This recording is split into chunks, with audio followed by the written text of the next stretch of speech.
네, 안녕하세요. 네, 반갑습니다. 김문철 매개사라고 하고요. 오늘부터 여러분들이랑 이제 세법 수업을 이제 하도록 하겠습니다. 일단 오리엔테이션부터 하고 난 다음에 수업 진행하도록 할 거고요. 오리엔테이션부터 하겠습니다. 먼저 첫 번째는 우리가 세무사 시험에서 세법이 어떻게 문제가 출제가 되고 있는지를 잠깐 좀 알려드리고 가도록 하겠습니다.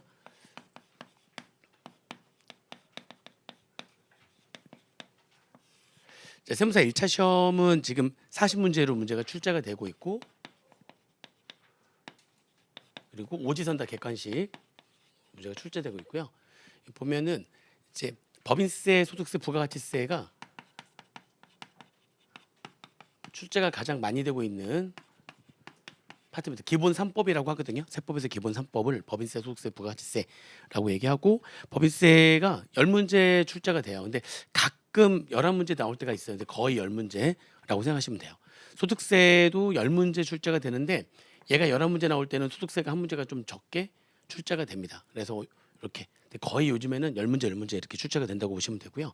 부가가치세는 8문제 이렇게 출제가 됩니다. 그래서 요 세 개로 해가지고 28문제 문제가 출제가 돼요.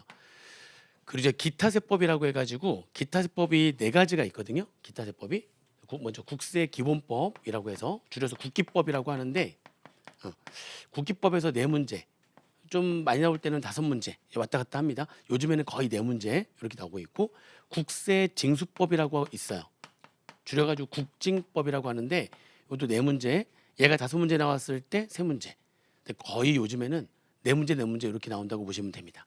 그리고 이제 조세범 처벌법이라고 해서 조처법이라고 해가지고 조세범 처벌법이 있는데, 조처법 여기서 2문제 출제가 되고 있고, 그다음에 국제 조세 조정에 관한 법률 줄여가지고 국조법이라고 합니다. 여기서 2문제 이렇게 나오고 있어요. 그래서 여기 기타세법이라고 하는 데서 12문제 문제가 이렇게 출제가 되고 있다. 이렇게 보시면 되고요. 사실 이제 이쪽 기타세법 쪽 있잖아요. 이게 기타세법. 요거는 우리가 수업 때 진행을 하지 않습니다. 우리 기본반에서 수업 진행하는 거는 법소부 진행하는 거고요. 얘네들은 1년에 한 번 딱 특강을 해요. 특강을 해가지고 무료 특강에서 이제 온라인으로 올라가 있거든요. 그래서 이런 여러분들이 내년도에 개정되면 또 개정된 내용을 한번 특강을 하는데, 그 전에 올해 내용으로 특강한 내용들이 이제 올라가 있단 말이죠. 그거를 음, 올해 안에 한 2번 정도에서 3번 정도 보면 좋은데, 지금 당장 보지 말고요. 이제 순서가 법수업 순서대로 이렇게 수업이 진행될 거거든요. 법인세가 끝났을 때쯤 해가지고 어느 정도 공부를 좀 한번 해본 상태에서, 용어가 조금 익숙한 상태에서 얘네들을 공부해야지 좀 도움이 되거든요. 그러니까 법인세가 끝났을 때쯤에 그때 얘네들을 보면 좋아요. 보면 좋은데, 여기에서 얘 있잖아요. 얘 조처법이랑 국조법, 요거는 굳이 안 봐도 돼요. 얘는 요거하고 요것만 보시면 돼요. 2개만. 조처법은 왜 안 보지 말라고 하냐면, 요게 한 나중에 시험 딱 닥쳐가지고 한 3페이지에서 4페이지 정도 되는데, 그것만 달달 외우면 되거든요. 한 4페이지만 외우면 가성비가 가장 좋은 거예요. 4페이지 그냥 외우면 무조건 거기서 2문제가 나와요. 그래서 얘는 평상시에 공부할 필요가 없어요. 얘는 공부하지 않아도 되고, 이제 문제는 얘인데요. 이 두 가지는 보지 말라고 그랬잖아요. 얘는 너무 양이 적어서 볼 필요가 없고요. 얘는 너무 양이 많아서, 너무 양이 많고 너무 어려워요. 국조법은 말도 어렵고, 어쨌든 느낌이 벌써 국제 조세하니까 벌써 느낌이 안 좋잖아요. 근데 거기다 양도 많아요. 양이 어느 정도로 많냐면 거의 국기법이랑 거의 양이 거의 비슷한데, 국기법이랑 좀 이따 얘기하겠지만 이거 양도 어마어마하거든요. 근데 오히려 얘가 더 양이 더 많은 것 같아요. 요즘에 또 뭐가 개정이 하나 돼가지고 엄청난 양이 하나 훅 들어왔어요. 글로벌 최저한세라고 해가지고 그게 하나 뚝 들어오는 바람에 양이 어마어마해졌네. 그래서 의미가 없어요. 양이 너무 많은데 2문제라 이거 거의 다 세 분 공부 안 하거든요. 나 마지막에 제가 특강할 때도 찝어가지고 해드릴 거예요. 찝어가 전부 다 했더니 안 보네. 그러니까 저는 왜 특강했는지 모르겠는 거예요. 아무도 안 봐. 그래서 아예 그냥 이번엔 이거 나올 것 같다. 그래서 그 파트가 한 10개 파트 정도 있는데, 테마가 그 10개 테마 중에서 한 2테마에서 3테마 정도 찝어가지고 특강을 하면, 그래도 안 봐요. 그냥 이거는 그냥 찍으려고 하더라고요. 양이 너무 많아서 볼 필요가 없어요. 너무 이제 의미가 없어서. 근데 딱 그때 특강할 때 그때 가서만 딱 찝은 것만, 제가 찝은 것만 그때 보고 따라오시면 돼요. 얘는 그때 가서 보면 무조건 되고, 얘는 그냥 그때 따라오셔도 제가 찍은 거. 올해도 두 파트 찍었는데 두 파트 중에 하나 나왔어요. 잘했죠. 매년 예전에는 다 나왔어. 막 찍으면 다 나왔어. 근데 어느 순간부터 찍은 게 하나도 안 나오더라고요. 한 3년간. 그래서 그다음부터 이걸 찍어야 되나 말아야 되나 막 고민했는데 그래도 재작년부터 또 찍기 시작했는데 계속 한 문제씩 나오고 있어요. 한 문제씩. 아마 내년에도 세 개 정도. 그래서 세 개 찍으려고 해요. 세 개. 혹시나 세 개 중에 두 개 다 나오지 않을까. 오늘 또 찍을 거니까 그때 그냥 그거 제가 찍어서 한 것만 쫓아서 오셔서 보시면 돼요. 요거는 볼 필요 없다.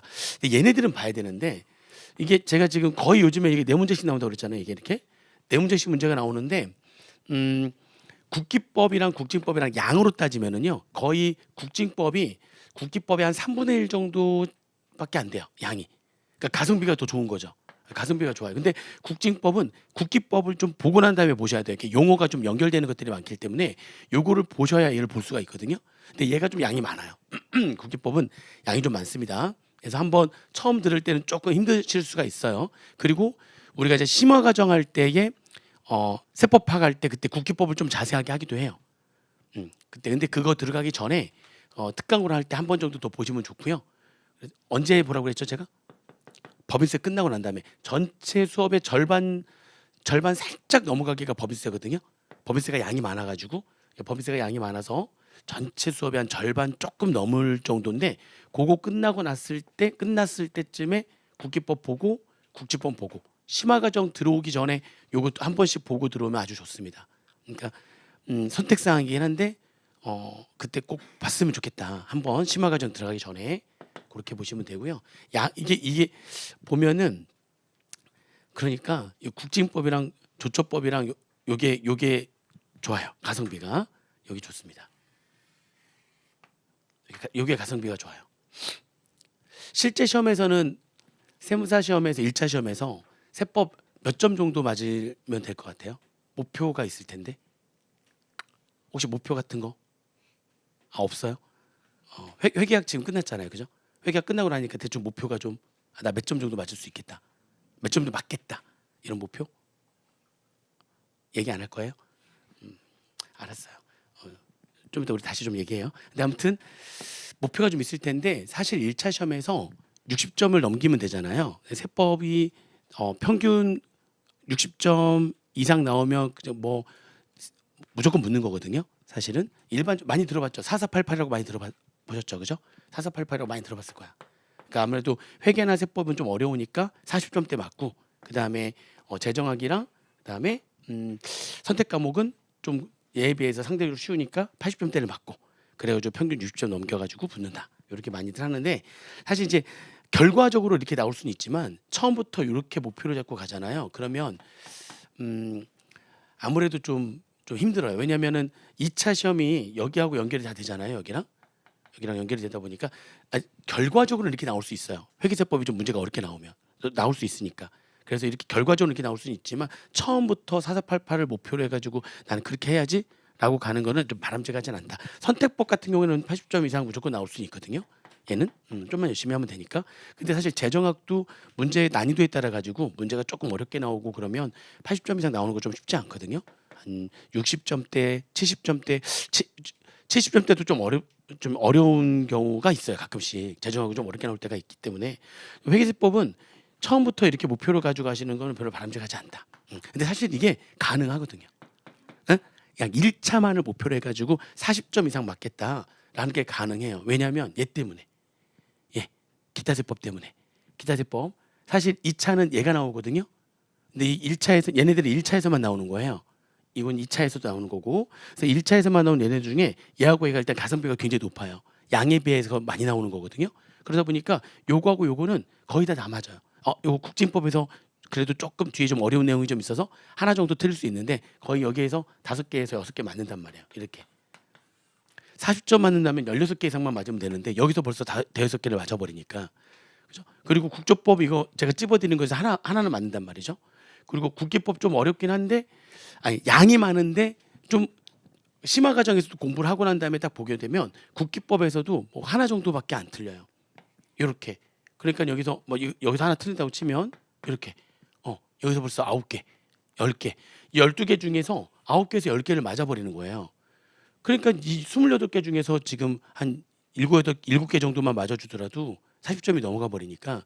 그리고 또 이게 법소부 중에서도 이제 말로 나오는 문제들이 좀 있거든요. 절반은 말로 나오고 절반은 계산 문제가 나와요. 요게 절반은 말 문제, 절반은 계산 문제예요. 28문제에서 말 문제가 같거나 하나 정도 많게 나와요. 한두 개 정도 많게. 그러니까 14개, 15개 이렇게 나온단 말이죠. 예. 그러니까 말 문제로 나오는 것들은 또 좀 쉬운 파트들이 좀 있어서 그 말 문제로 나오는 것들, 이론형 문제로 나오는 것 중에서도 몇 개만 좀 가지고 가면 그러면은 그냥 40점 넘는 게 어렵진 않은 거죠. 근데 그렇게 해서 붙어버리면 이제 2차 얘기할 텐데 2차는 법소부 계산 문제로만 100점이 나온단 말이에요. 그러니까 이제 이게 요거 말 문제 준비하고 요거 암기하는 것들 쭉 암기하고 가고 그래도 40점이 넘으니까 심지어는 뭐 한 45점 이상 뭐 50점까지도 나올 수가 있으니까 그런 식으로 해가지고 사실 1차만 초점 맞춰서 준비하게 되면 굉장히 적은 시간을 투입을 해서 40점을 넘겨가지고 1차가 붙을 수 있어요. 실제로 세법은 60점 넘기면 뭐 40점 넘기면 이게 선택 과목에서 이거를 메꿔주기 때문에 평균이 60점이 넘게 되고 1차는 붙을 수가 있지만 그렇게 해서 1차를 붙으면 2차가 쉽지가 않아요. 그럼 누가 이제 유예해가지고 2차를 유예까지 하니까 그러면 좀 여유가 있는 거 아니냐. 계산 문제를 이 법소부에 대한 계산 구조랑 계산 문제를 내 걸로 만드는 게 이게 쉬운 게 아니거든요. 처음부터 너무 말 문제 위주로만 하다 보면 그러면은 이 계산 문제 구조가 들어오질 않아요. 쉽지가 않습니다. 1년 만에 극복이 잘 안 돼요. 그래서 결국에는 이제 이 법소부 계산 문제가 안 돼서 2차 시험에서 점수가 말도 안 되는 점수를 맞는 거죠. 그냥 40점이 과락이잖아요. 근데 40점대가 아니라 그냥 10점대 정도밖에 안 나와요. 20점 넘기기도 쉽지가 않다는 거죠. 계산 문제 구조가 안 되면 맞출 수가 없어요. 그럼 세무사가 안 된다는 거죠. 결국에는 세무사는 뭐가 중요한 거죠? 2차가 중요한 겁니다. 올해 합격자가 4,000명대, 작년에 3,000명대. 좀 작년에도 합격한 사람이 좀 있겠죠? 그럼 올해 지금 2차 응시생이 7,000명 살짝 안 될 것 같아요. 한 6,700명에서 7,000명 정도가 2차를 응시할 것 같아요. 자, 2차 합격 몇 명 뽑죠? 700명. 그러면 지금 올해는 만약에 응시를 다 하면은 10대 1 정도 될 거고요. 실제 2차는 응시를 안 하는 사람들도 꽤 있거든요. 이게 아까 얘기한 대로 이게 그냥 요거 기사 문제 다 포기하고 그리고 1차 된 사람들도 있거든요. 그러다 보니까 다 안 봐요. 준비가 안 돼 있으니까 못 보는 거죠. 안 보는 게 아니라. 그래서 실제로 한 6,500명, 700명 이렇게 갈 수도 있거든요. 그래도 9대 1이 넘어가는 거니까 2차 시험에서 9대 1, 10대 1 되는 시험은 많지 않거든요. 근데 1차에서 한번 걸르고 2차를 보는데 2차에서 요 정도 경쟁률이다. 뭐 어마어마한 경쟁률이라고 생각하시면 됩니다. 결국에는 뭐가 중요한 관건이 되는 거죠? 여러분들이 지금 아직 1차를 준비하고 있는 과정이고 1차가 아직 안 된 상태다 보니까 1차가 되게 어렵게 느껴질 수가 있지만 사실은 관건은 2차예요. 그래서 1차 통과된 사람들 얘기를 다 들어보시면 야 1차는 그냥 하면 돼 라고 얘기를 해요. 준비하는 사람들이 들으면 굉장히 재수없게 느낄 수 있는데 사실 그게 사실이에요. 사실이에요. 관건은 어디라고요? 2차예요. 2차 경쟁률이 워낙 세다 보니까 관건은 2차입니다. 처음에 공부할 때부터 좀 2차를 염두에 두고 공부하셔야 돼요. 특히 세법은. 자, 왜냐하면 2차 때 세무사 시험 2차가 어떻게 구성되어 있죠? 2차 시험 주관식으로 문제를 푸는데 이게 회계학 1부, 회계학 2부, 세법학 1부, 세법학 2부 이렇게 구성이 되어 있거든요. 이렇게 구성이 되어 있는데 요 회계학 1부가 여러분들이 지금 공부했던 재무회계 중급 고급까지 끝났나요? 거기다가 이제 원가관리회계 원가관리도 다 끝났죠? 요거 두 개 합해가지고 회계학 1부에 60점 40점 해가지고 6대 4로 해가지고 100점으로 나옵니다. 다 이건 다 각각 100점씩인데 각각 네 과목이 두 개 합해가지고 회계학 1부고요. 요 회계학 2부가 이게 세무회계예요. 그러니까 세무회계라고 하는 게 세법 계산 문제인데 법인세, 소득세, 부가가치세 이렇게 나와요. 부가가치세 해가지고 세 개만 딱 나오거든요. 법인세가 50점, 소득세가 30점, 부가가치세가 20점. 약간 차이가 있을 때가 가끔 있는데 그냥 거의 50, 30, 20으로 나온다고 보시면 돼요. 진짜 아주 드물게 한 20년 만에 한번 살짝 좀 다르게 해서 나오는 경우가 있어요. 근데 다 50, 30, 20이다 이렇게 보시면 되고요. 다 계산 문제예요. 이것도 다 계산 문제. 이것도 전부 다 계산 문제. 세법학 1, 2부는 세법에 대한 논술 문제거든요. 세법의 논술 문제입니다. 다 이건 말로 쓰는 거죠. 이것도 쉽지 않습니다. 키워드를 정확하게 딱딱딱딱 적어 주셔야지만 이게 점수가 들어가기 때문에 그냥 주저리 글 많이 쓴다고 해서 점수는 맞는 게 아니거든요. 그러니까 명확하게 개념을 알고 있어서 그 키워드가 정확히 탁탁탁탁 들어가야지만 점수가 들어오는 거고요. 세법학 같은 경우에도 어렵게 나온 경우에는 점수를 맞기 쉽지가 않아요. 그러니까 우리가 외울 때 암기할 때 그 안에서 1, 2, 3, 4, 5번에서 골라낼 수 있을 정도의 암기랑 그리고 이걸 내가 백지에다가 써낼 정도의 암기는 다르다고 보시면 차원이 다르다고 보시면 돼요.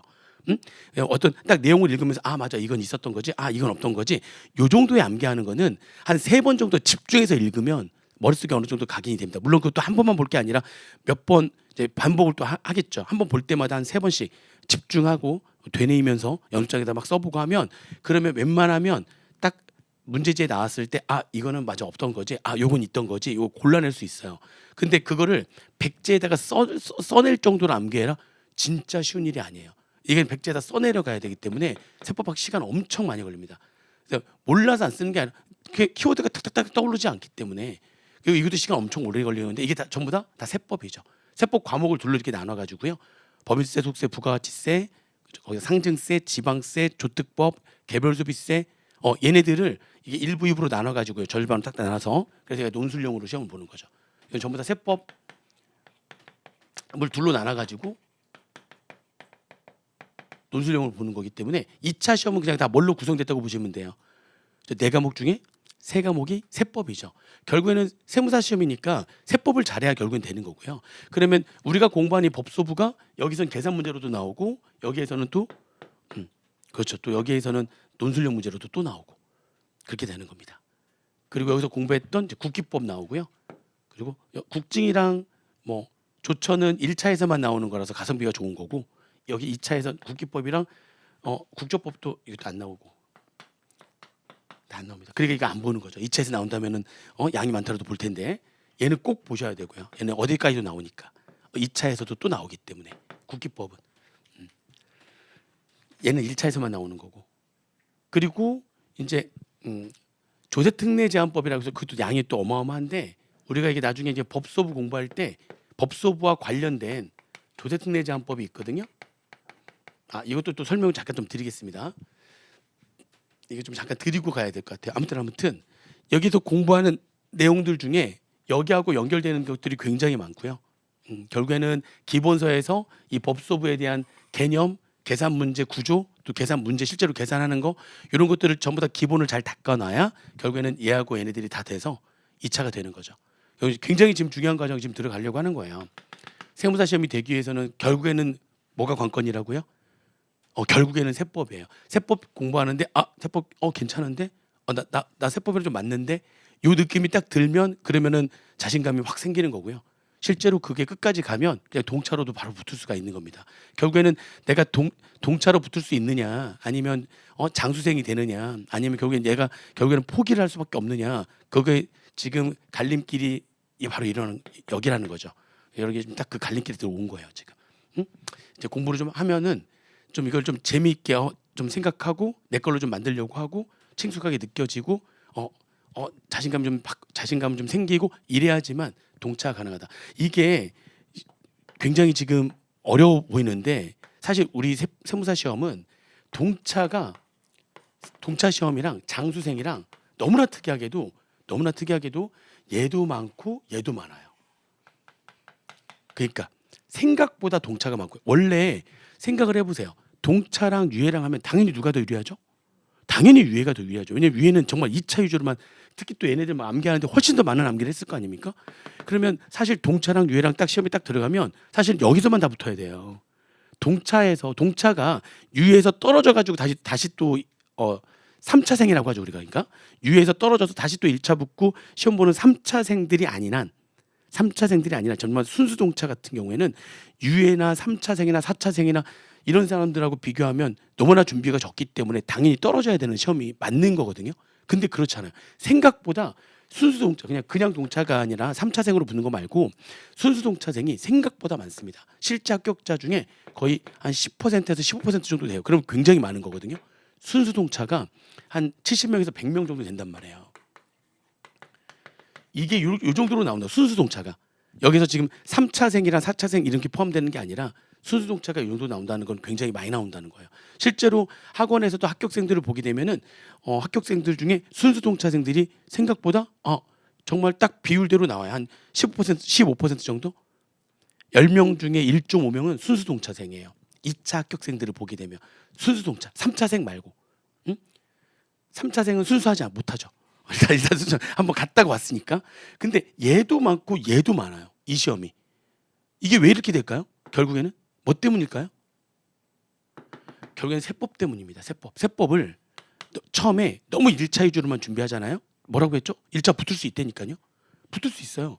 근데 그런 식으로 해서 1차를 붙으면 계속 1차만 붙는 거예요. 이게 극복이 잘 안 된다니까요. 이게 극복이 잘 안 돼. 여기까지 가는데. 응? 극복이 잘 안 돼. 간혹가다 있기는 해요. 간혹가다 있긴 한데 진짜 드물어요. 오히려 4488로 했다가 나중에 2차까지 붙는 경우도 있습니다. 있긴 있지만 좀 드물다고 보시면 돼요. 진짜 거의 없어요. 그래서 처음에 세법을 전반적으로 세법을 좀 재밌게 생각하고 전반적으로 세법이랑 좀 뭔가 좀 자기랑 좀 이렇게 맞춰가고 이게 되게 필요하다는 거죠.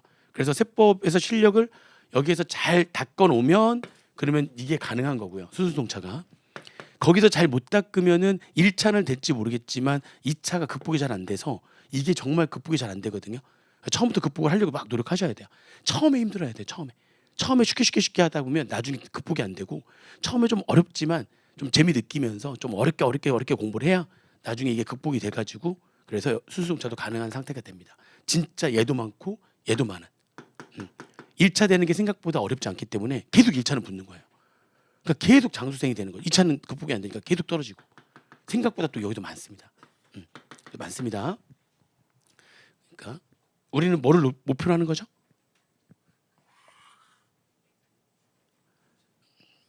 대답도 안 하고 누구랑 얘기하는지 모르겠어요. 아무튼 이걸 목표로 하는 겁니다. 일단 이렇게 구조가 이렇게 돼 있고요. 그러니까 보면 법인세가 양이 진짜 많거든요. 제가 아까 뭐라고 그랬죠? 기본반 전체 과정에서 한 절반 이상이 법인세예요.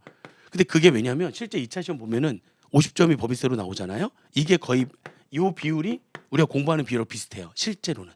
이게 비슷한데 1차 때는 법인세가 양에 비해서 굉장히 적게 나오는 거예요. 양에 비해서. 그래서 법인세가 좀 어렵고요. 양도 많고 좀 어렵습니다. 근데 1차 때는 일단 최선을 다해 가지고 다 공부를 하지만 마지막에는 법인세 중에서 몇 개 파트, 한 절반 정도 파트는 과감히 버려도 돼요. 마지막에는 할 게 워낙 많다 보니까 법인세 중에서 절반 정도는 버려도 돼요. 언제요?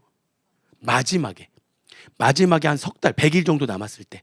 그때부터 마지막에 정리가 들어갈 때는 100일 정도 남았을 때부터는 법인세는 과감하게 절반 정도 버리고 가도 돼요.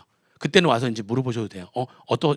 요거 버릴 텐데 괜찮나요? 이렇게 물어보시면 돼요. 그럼 제가 물어보겠죠. 그럼 나머지 요거 괜찮니? 이렇게 물어보겠죠. 나머지는 대신 이걸 안 보는 대신에 요거를 몇 번 봐야죠? 그러니까 지금 우리가 선택과 집중을 하려고 하는 거잖아요. 그래서 마지막에 버리라고 하는 건데 선택과 집중한다는 거는 버릴 거 버리고 가져가는 부분은 더 많이 보려고 지금 하는 거잖아요.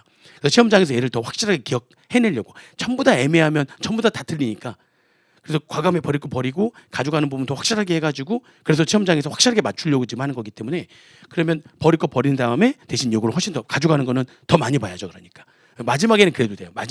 지금은 절대 그러시면 안 돼요. 지금은 매일매일마다 수업하고 난 다음에 그날 복습하셔가지고 최대한 지금은 다 가져가려고 막 노력을 하셔야 돼요. 수업 시간에 한 거는 100% 내가 다 씹어 먹겠다 막 이런 느낌으로 가셔야 되는 거지. 처음부터 아니네 버리고 처음부터 안 보려고 하면 안 된다는 거죠. 그러면 나중에 뭐가 안 돼요? 극복이 안 돼요. 처음에는 무조건 가져가시려고 노력을 해야 된다. 처음부터 딱 보자마자 이건 아니다. 버리자 하지 마세요. 처음에는 어떻게든 간에 이해하려고 노력하고 질문하고 해가지고 가져가려고 막 노력을 하셔야 됩니다. 마지막에 언제 버린다고요? 100일 정도, 석 달, 100일 정도 남았을 때 그때 버리는 거예요. 그때까지는 계속 가져가려고 노력을 계속 하셔야 돼요. 시험에 어떻게 문제가 나오는지 한번 잠깐 살펴봤고요. 그 다음에 얘기 나온 김에 요 얘기 한번 잠깐 해볼까요? 그 세법이라고 하는 게 세법이 종류가 굉장히 많아요. 세법이라고 하는 게 크게 둘로 나눠지거든요. 세법이 개별세법이라고 하는 거랑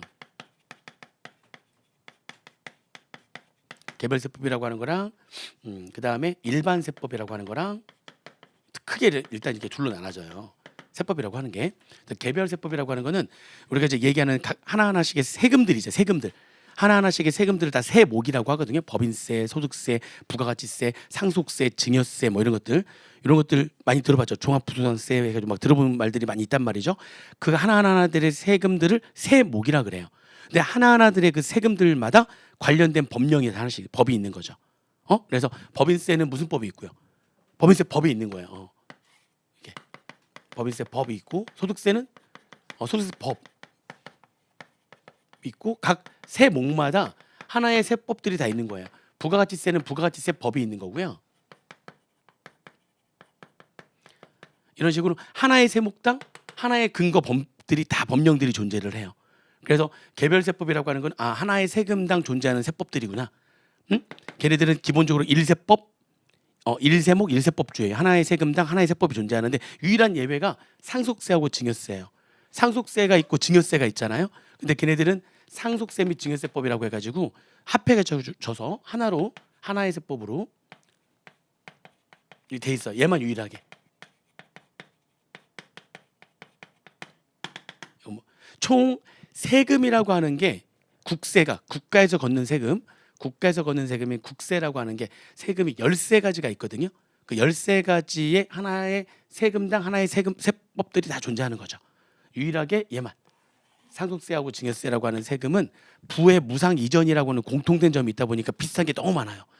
그래서 옛날에 저 공부할 때는 상속세법이 따로 있었고 증여세법이 따로 있었는데 그때 이제 합해진 거죠. 합해져가지고 상속세 및 증여세법이라고 해가지고 합했습니다. 비슷한 내용이 너무 많아가지고 합해졌어요. 유일한 예외다 이렇게 보시면 되고요. 그러면 일반세법이라고 하는 게 뭐냐? 일반세법이라고 하는 게 6가지가 있거든요. 6가지가 있는데 일반세법은 그러니까 얘네들 중에서 공통된 것들이 막 있을 거 아니에요. 공통적인 것들이 있는데 그 공통적인 것들을 각 세법마다 다 적으면 양이 그렇지 않아도 많은데 엄청 더 많아지겠죠. 그래서 공통된 내용들을 뽑아가지고 만든 세법. 그런 세법을 뭐라고 한다고요? 일반세법이라고 해요. 가장 기본이 되는 것들 중에서 공통되는 것들을 뽑아가지고 만든 일반세법이 국세기본법인 거예요. 그러니까 이 국세기본법은 일반세법 중에 이제 가장 이 중에서 얘네들한테 기본이 되는 것들인데 예를 들면 용어의 정의라든지 아니면 신고 납부를 언제까지 해라라고 하는 거 법마다 다 있을 거 아닙니까? 근데 그때까지 신고도 안 하고 납부도 안 하면 그러면 가산세라고 하는 세금을 더 추가로 부과한단 말이에요. 근데 그 가산세라고 하는 거는 모든 세금에 대해서 신고나 납부를 제대로 하지 않았을 때 가산세를 부과하는 거니까 신고 불성실 가산세, 납부 지연 가산세 그런 가산세를 여기 다 공통된 거 아닙니까? 다 여기에다가 다. 또 이 세금에 대해서 내가 신고 납부를 제대로 하지 않으면 그러면 나중에 이제 고지서가 날라와요. 근데 고지서가 딱 날라와서 딱 봤더니 뭐야? 나보고 지금 10억을 내라고? 이거 말이 안 되는 것 같은데? 내가 이거를 복종할 수가 없죠. 불복이라 그래요. 불복. 뭐지 이거? 이 말이 돼? 이게 내가 왜 10억을 낸다고? 그럼 이걸 뭔가 불복을 해야 되는데 불복하려면 절차가 있을 거 아니에요. 어떻게 해가지고 내가 어디에다가 언제까지 어떤 방법에 의해 가지고 불복을 해야 되는지 뭔가 절차가 있을 거예요. 그런 절차도 여기 다 들어가 있어요.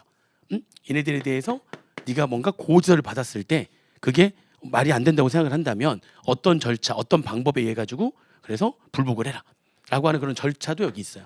그러니까 기본이 되는 내용, 공통되는 거 그리고 조세 불복에 대한 절차 그런 내용들이 여기 다 들어가 있는 거죠. 그다음에 얘네들을 신고 납부를 하게 돼 있는 게 일반적인데 신고 납부를 해야 되는데 신고 납부를 하지 않으면 아까 어떻게 한다고 그랬죠? 고지서 보낸다고 그랬잖아요. 근데 고지서는 딱 보기 보면 납기가 있죠. 고지서에 납기가 있는데 그 고지서 납기까지도 납부를 안 하면 그 다음 절차가 또 있을 거 아니에요? 독촉장이라는 것도 보내거든요. 독촉장도 납기가 있어요. 근데 그때까지도 안 내면 어떻게 하죠? 이제 그러면 강제로 뺏어야 되거든요. 그래서 이제 압류라고 해가지고 강제적 징수라고 해서 압류가 들어가고요. 압류 들어간 재산은 팔아야 되고요. 판 거에서 안 낸 세금 퉁치고 남은 금액 좀 돌려주고 막 이래야 되거든요. 그런 또 절차가 있어요. 그걸 우리가 뭐라고 하냐면 신고납부를 해야 되는데 신고납부를 제대로 하지 않았을 때 국가가 이제 걷어들여야 되거든요. 그걸 우리가 징수라고 한단 말이에요. 걷어들이는 걸 징수라고 하는데 이 모든 세금 관련된 징수와 관련된 공통된 모든 세금 제대로 안 내면 징수는 공통적으로 징수를 할 거 아닙니까? 징수와 관련된 절차를 만든 일반세법이 국세징수법이에요.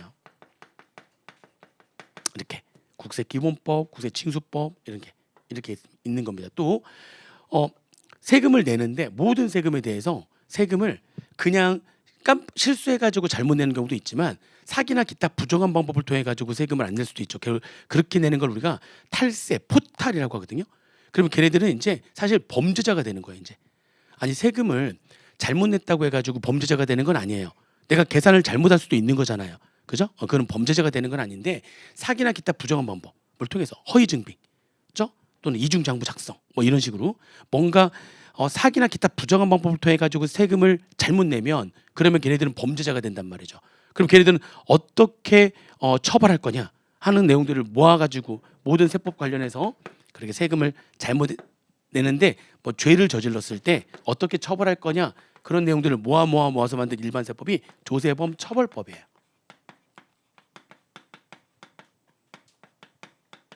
그리고 그 조세범 처벌할 때 어떤 절차를 거쳐 가지고 얘는 어떤 죄를 저지르면 형량이 어떻게 되느냐 그런 내용들이 주를 이루고 있고요. 어떤 절차를 거쳐 가지고 처벌할 거냐 해 가지고 조세범 처벌 절차법도 있어요. 양이 얼마 안 돼요. 몇 페이지 안 돼요, 이게. 이렇게 요런 게 있는데 그냥 합해 가지고 조처법이라고 하는데 법은 두 개예요. 조세범 처벌법과 처벌 절차법이라고 이렇게 있고 그다음에 모든 세금이 다 국제거래와 관계가 있을 수 있죠. 상속이나 증여하는데 그것도 우리나라의 거주자가 사망을 하셨는데 재산이 우리나라에만 있는 게 아니라 중국하고 일본에도 있는 거지. 그렇죠? 그러면은 그거에 대해서 뭐 어떻게 할 거냐? 법인이나 개인 사업자나 법인도 국제거래 같은 것들을 할 수가 있는 거니까 그럼 국제거래와 관련된 공통된 내용들을 모아서 만든 그런 법들, 국제조세 조조에 관한 법률. 이게 다 일반세법이에요. 마지막 하나 더 있는데 그게 조세특례제한법이라고 해서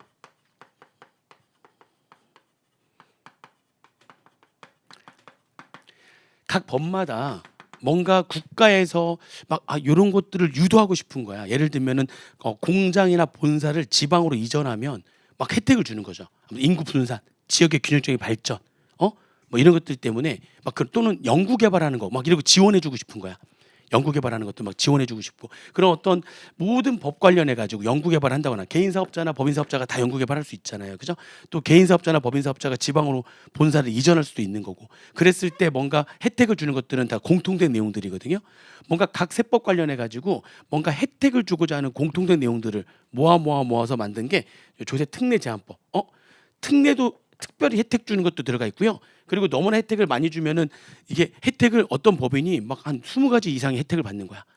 그러니까 세금 원래는 혜택이 없었으면은 요 정도 세금을 내야 되는데 혜택 받고 해가지고 너무 세금이 너무나 줄어들면 너네 최소한 이만큼은 내야 돼. 혜택도 너무나 많은 혜택을 또 주면 안 되기 때문에 일정 금액을 또 제한을 둬요. 그래서 특례랑 제한을 모든 세법 관련된 공통된 특례와 제한을 모아서 만든 법이 조세특례제한법이라고 해서 줄여서 조특법이라고 합니다. 요게 일반세법이에요. 일반세법. 그러면 요거에서 우리가 지금 실제 기본세도 공부하는 거는 요 중에 법소부 중심으로 공부한다고 그랬잖아요. 요렇게 요거 중심으로 공부하고 얘는 2차 시험에서 세법학에서만 문제가 출제가 되기 때문에 요건 2차 준비할 때 세법학에서 공부를 하시면 되는 거고 여기 법소부를 이제 우리가 중심으로 공부를 하는데 이게 법인세랑 소득세랑 부가가치세와 관련한 이 조세특례제한법 있죠. 요 내용도 같이 공부할 겁니다. 같이 공부할 거예요. 이게 동떨어져 가지고 별도로 따로 공부하는 게 아니라 그런 것들도 있지만 그냥 자연스럽게 법인세, 소득세, 부가가치세랑 연결되는 것들도 되게 많아요. 그래서 그걸 같이 공부할 수밖에 없습니다. 그래서 요 내용은 따로 공부하지 않는데 법인세, 소득세, 부가가치세와 관련된 조세특례제한법상의 내용들을 같이 공부할 거예요. 그러면서 이건 조특법상 내용입니다라고 하는 얘기들도 중간중간에 해줄 거예요. 체크를 좀 해주시면 좋습니다. 아무튼 요거 공부할 때 관련된 조특법 내용 같이 공부한다. 그렇게 보시면 되고 세법이 이렇게 구성되어 있다 보시면 됩니다. 국세가 몇 개 있다고요? 13개가 있어요. 13개. 근데 그게 다 하나의 세법들이 존재하는데 하나 빼고 상증세 합해가지고 상속세 및 증여세법 그냥 줄여서 상증세라고 하는 것 그거 빼고 나머지는 일세목 일세법주의다 그렇게 보시면 됩니다. 자 그러면 법소부를 또 쭉 한다고 그랬는데 오늘 강의 개표를 제가 보냈다고 눌렀는데 꿈속에서 보냈나 봐요. 메일이 안 왔다는 거예요. 그래서 보니까 안 보냈더라고요. 근데 보니까 내일 다 나눠드릴 거거든요. 제가 보냈다고 생각했는데 안 보냈더라고요. 아무튼 근데 진도표를 보시게 되면 법인세나 소득세가 양이 많아서 몇 부분은 기본세에서 좀 뺄 거예요. 빼고 걔네들은 그냥 이제 그 무료 동영상으로 올라가 있는데 처음에 공부할 때 좀 부담되면 굳이 안 봐도 돼요.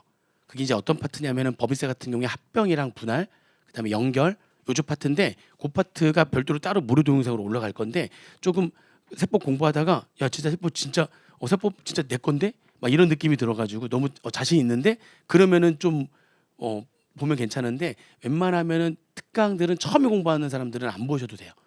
재시생이면은 좀 시간 되면 한번 볼만하고요. 초시생이면은 굳이 안 봐도 됩니다. 예, 연결, 합병, 분할 뭐 이런 게 있고요. 그 다음에 소득세도 양도소득세랑 퇴직소득세 뭐 이 파트는 또 따로 이렇게 있어요. 소득세 중에서 양도소득세, 퇴직소득세라고 하는 파트가 또 있는데 그 파트도 특강으로 따로 올릴 거예요. 처음에 공부할 때는 굳이 안 보셔도 된다. 퇴직소득세는 양이 많지 않기 때문에 볼만한데 양도소득세는 양이 꽤 많거든요. 1차에서 안 나온다는 게 아니라 1차에서 나옵니다. 무조건 나오긴 합니다. 양도소득세는 뭐 안 나온 적은 없어요. 근데 양이 너무 많아요. 양이 너무 많고 좀 쉬운 내용들은 아닙니다. 그래서 양도소득세를 처음에 공부할 때는 부담된다. 그러면 생략해도 돼요. 생각해두고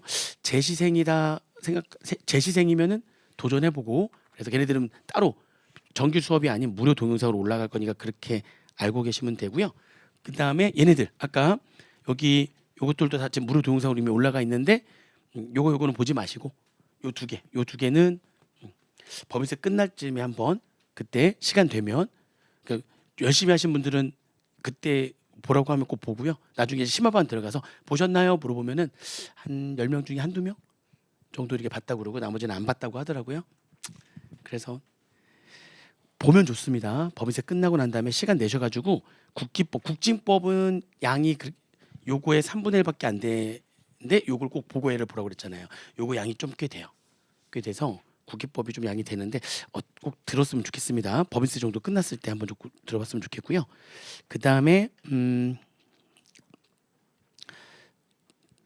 무료 동영상들이 그러니까 좀 이제 있다고 그랬잖아요. 보면은 무료 동영상에 이것저것 많이 좀 올라가 있는 것들이 있어요. 뭐 기출문제 풀이도 있고 막 그런데 지금 봐봤자 의미가 없죠. 지금 보는 건 의미가 없고요. 그거는 기본서 다 끝나고 심화 과정 들어갔을 때는 뭐 기출문제 같은 것도 풀이 같은 것도 한번 좀 중간에 공부 좀 안 된다. 그러면 한번 기출문제 한번 풀어보고 왜냐면 이제 딱 풀어보면 어떻겠어요. 지금 막 나가겠죠. 그러면 정신 좀 차리고 내가 좀 공부 좀 해야 되겠다. 그런 마음으로 좀 하기 위해서 한 번씩 보는 건 괜찮은데 굳이 지금 기본 과정하고 심화 과정 하는데 그런 것까지는 볼 필요는 없어요. 근데 이제 보면은 중간중간에 유익한 자료들이 좀 있습니다. 중간중간에 한 번씩 좀 들어와서 보시면 되고요. 그리고 무료 동영상이 학원 홈페이지에 있지만 그거 말고도 저 유튜브가 있어요. 저 유튜버예요.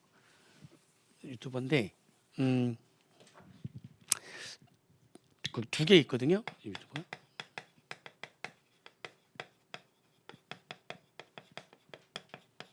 학습 관련된 내용들은 여기 좀 많이 들어가 있습니다. 김무전 세법 TV에 학습 관련된 내용들이 있으니까 이거 뭐 해야 되죠? 좋아요까지는 아니더라도 구독은 꼭 좀 해주세요. 구독은 이렇게 오늘 숫자 좀 볼 거예요. 오늘 몇 명 늘어났는지 바로 뜨거든요. 김무전 세법 TV 여기 구독 지금 이거 해주시면 되고 거기 안에 들어가면은 학습 컨텐츠들이 좀 많이 있고요. 심지어 이제 어떤 것들이 좀 있냐면 여기에 그 객관식 세법책 이제 나중에 핵심 정리가 있어요. 나중에 이제 핵심 정리랑 객관식 세법이랑 나중에 나가는 게 있는데 그 핵심 정리가 요거 각 챕터마다 이제 내용 정리가 돼 있고 뒤에 OX 문제가 있는데 그 OX 문제를 여기다 이제 다 넣어놨거든요. 보시면은 이제 OX 문제 각 챕터 끝나면 OX 문제 왔다 갔다 하면서 그냥 보시면 좀 도움이 많이 되기 때문에 그냥 그 교재에 있는 OX 문제를 이제 그 컴퓨터 음성이 읽어주는 거예요. 문제 읽어주고 그리고 짝짝짝짝짝짝 여러분 생각하는 시간 좀 주고 그다음에 이게 이제 그다음에 이게 만지뜨리는지 OX 딱 나오고 X면은 X에 대한 설명 또 다른 컴퓨터 음성으로 해가지고 X에 대한 설명해주고 그렇게 있습니다. 그래서 각 챕터 끝날 때마다 그냥 왔다 갔다 할 때 그냥 그거 좀 보면은 도움 좀 되니까 그런 게 좀 있습니다. 거기 안에 쫙 있어요. 지금 이번에 개정된 내용을 해가지고 거의 다 끝나가거든요. 법인세, 소득세, 부가가치세, 국세기본법 해가지고 쭉 지금 하고 있기 때문에 거의 올라갔습니다. 거의 다 올라갔어요. 법인세부터 해서 순서적으로 쭉 이렇게 보시면 됩니다. 도움이 되니까 여기 꼭 그냥 보지 마시고 구독 하고 보시면 좀 더 도움 될 거고요. 그 다음에 용 쓴다 문철이라고 해서 하나 또 만든 게 있습니다. 이것저것 좀 여기 해가지고 올라간 것도 있으니까 여기는 그냥 이런저런 재밌는 컨텐츠들 좀 올리는 거고, 그렇죠? 세무뿐만이 아니라 이런저런 컨텐츠들이 좀 올라가요. 2개 지금 있거든요. 학습 컨텐츠는 이쪽에, 좀 재미있는 내용들은 밑에 쪽에 이렇게 나눠져 있으니까 그렇게 보시면 됩니다. 나중에 여기 용순당 문처리에서는 또 뭐도 하려고 하냐면 회계사 세무사들 제자들 찾아다니면서 지금 근황이라는 것도 보면 지금 하려고 하는 게 너무 지금 수업이 많아가지고 지금 못 하고 있는데 계획은 다 잡아놨거든요. 제자들한테도 전화 꽤나 해서 요거 하려고 그래요. 지금 요것도 하려고 합니다. 전국 저 여행 가는 거 좋아하거든요. 그래서 전국에 있는 세무사들 제자들한테 연락을 좀 해놨어요. 응? 내가 가서 좀 같이 좀 하자. 그러니까 가서 이제 몇 년 차고 언제 붙었고 지금 하고 있는 일이 뭐고 사무실 하고 있을 수도 있고 아니면 그냥 은행에서 프라이팬 PB 할 수도 있고 이제 아니면 일반 회사에 뭐 들어가가지고 거기서 지금 과장, 부장, 뭐 이사할 수도 있고 다양하거든요. 근데 세무사들이 물론 거의 대부분은 다 개인 사무실을 차려서 하고 있겠죠. 또 개인 사무실도 몇 년 차냐, 또 뭐를 중심적으로 하는 거냐, 불복을 위주로 하는 거냐, 아니면 일반 기장을 위주로 먼저 하는 거냐, 아니면 경정 청구 위주로 하는 거냐 하는 일이 또 주된 일들이 또 다 다르거든요. 어떤 일 주대로 하는지, 현재 또 자산 상태가 어떻게 되는지. 뭐 이런 것들 그런 것도 한번 좀 물어보고 하면서 좀 쭉 이런저런 것도 본인이 일했던 것 중에 재밌는 에피소드 같은 게 있으면 소개해달라 뭐 이런 식으로 해가지고 이제 전국에 있는 제자들 돌아다니면서 하려고 하는데 요거 아무튼 여러분들 강의하는 중에 무조건 찍기 시작할 거예요. 얘기는 다 해놨고 지금 제가 시간이 없어서 못 가고 있는데 이제 부산 뭐 서울 수도권부터 먼저 돌고 뭐 부산 뭐 전라도, 강원도, 제주도 뭐 다 돌면서 한번 해보려고 하거든요. 나중에 이것도 나름대로 재밌지 않을까 싶으니까 공부 안 될 때 한 번씩 그냥 이렇게 볼 수 있게 만들려고 하고 있는 거예요. 그냥 보지 마시고 꼭 구독 이런 거 하고 보셨으면 좋겠습니다. 자, 그 다음에 요 얘기를 해볼게요. 이제 세법 공부 방법.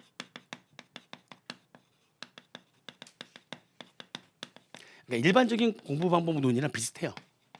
근데 약간 좀 주의를 할 게 있어요. 예습하고 수업 잘 듣고 그다음에 복습하고 일반적인 공부 방법이 이렇게 있는데 세법은 예습은 안 해도 돼요. 안 해도 됩니다. 이제 내일 강의 개표 날라드릴 건데 강의 개표에 보면 이제 대충 내일은 뭐 어디 하겠다 이제 뜰 거 아닙니까? 굳이 한다면은 올 때 그냥 한번 읽어보는 거 무슨 말인지 전혀 모를 거예요.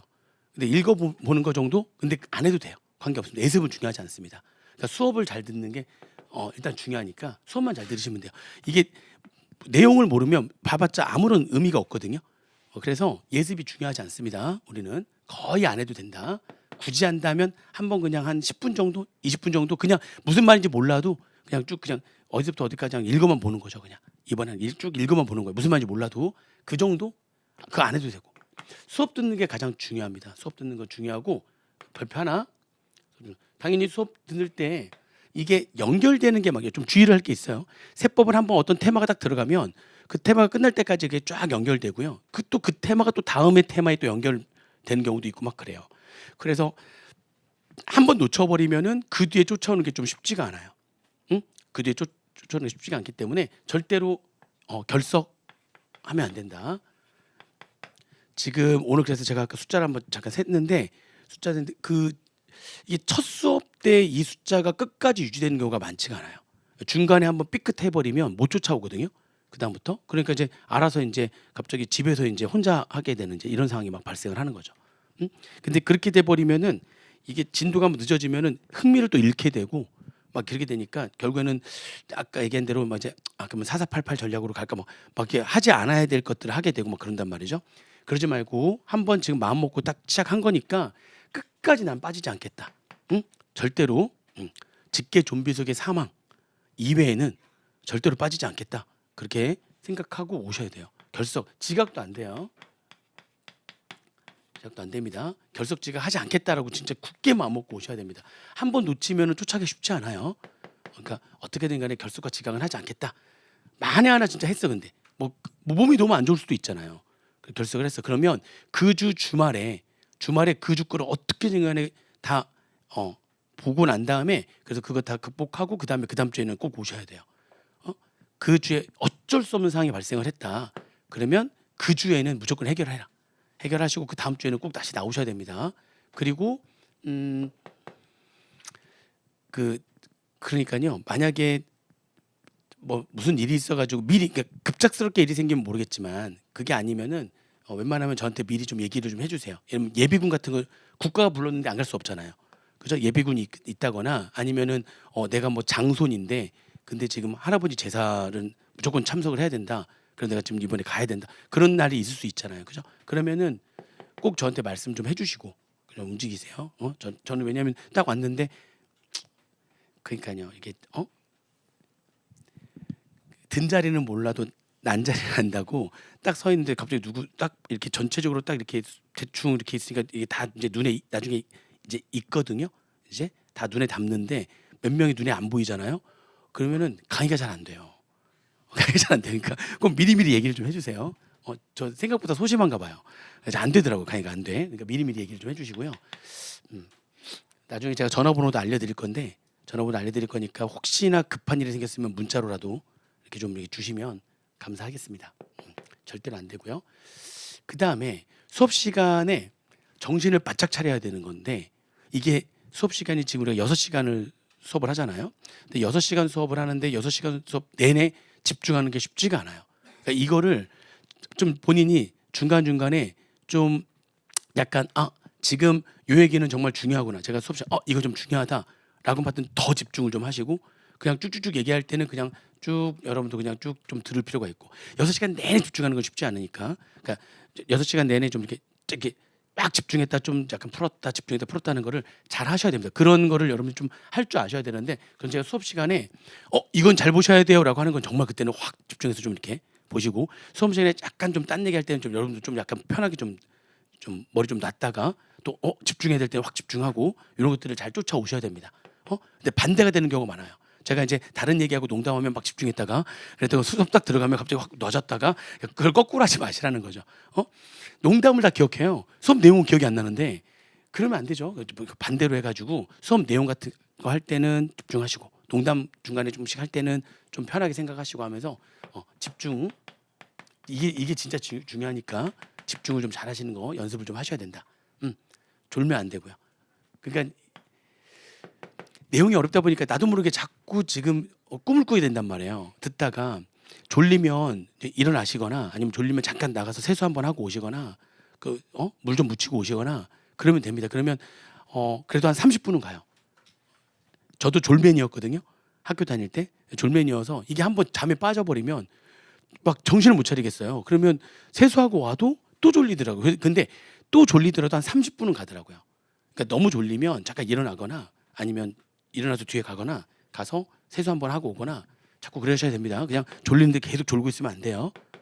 졸면은 제가 막 이제 그쪽으로 걸어갈 거예요. 이제는 마이크 들고 걸어가서 이렇게 숨소리를 듣고 할 거니까 그러시면 안 돼요. 아시겠죠? 자, 수업이 정말 중요한데 수업보다 우리 수업은 복습이 진짜 중요합니다. 수업이 별표 하나라면 복습은 별표 3개예요. 복습은 별표 3개. 복습이 진짜 중요하니까 이게 예습은 할 필요가 없는데 그날 복습은 진짜 꼭 하셔야 됩니다. 이게 세법이 양이 워낙 많다 보니까 이게 휴발성이 정말 장난 아니에요. 수업 시간에 이해했어.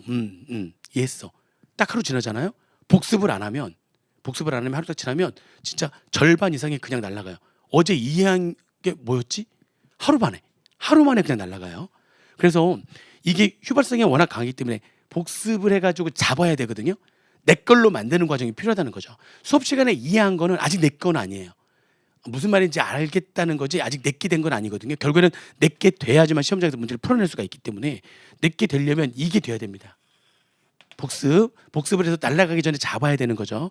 복습의 원칙은 당일날 복습, 당일 복습입니다. 무조건 당일 복습하셔야 돼요. 얘기했죠. 하루만 지나면 절반이 날아가요. 날아간 상태에서 보면은 그러면은 복습이 잘 안 돼요. 날아가기 전에 빨리 일단 잡아야 돼 한번. 그래야지 좀 더 각인되는 겁니다. 좀 더 내게 될 확률이 높아지는 거죠. 날아간 다음에 보게 되면 그러면은 각인이 안 돼요. 여기 남지 않는단 말이죠. 잘 그냥 흘러가요. 당일날 무조건 복습하셔야 됩니다. 그래도 날아가요. 근데 제가 각인된다 그랬죠. 흔적이 남아요. 날아가더라도 흔적이 남아서 나중에 이외독 다시 들어왔을 때 심화방 들어가고 객관심학 들어갔을 때 그때 다시 되살아나요. 근데 한번 각인됐었어야지 되살아나는 겁니다. 또 각인이 안 되면 흔적이 남지 않아서 그냥 의미 없는 시간만 보내는 거예요. 전혀 흔적이 남지 않습니다. 흔적을 남기려면 한번 각인을 시켜야 되거든요. 그러려면 당일날 복습하셔야 돼요. 당일날. 그리고 수업 시간에 최소한 60%에서 70% 이상은 투입을 하셔야 됩니다.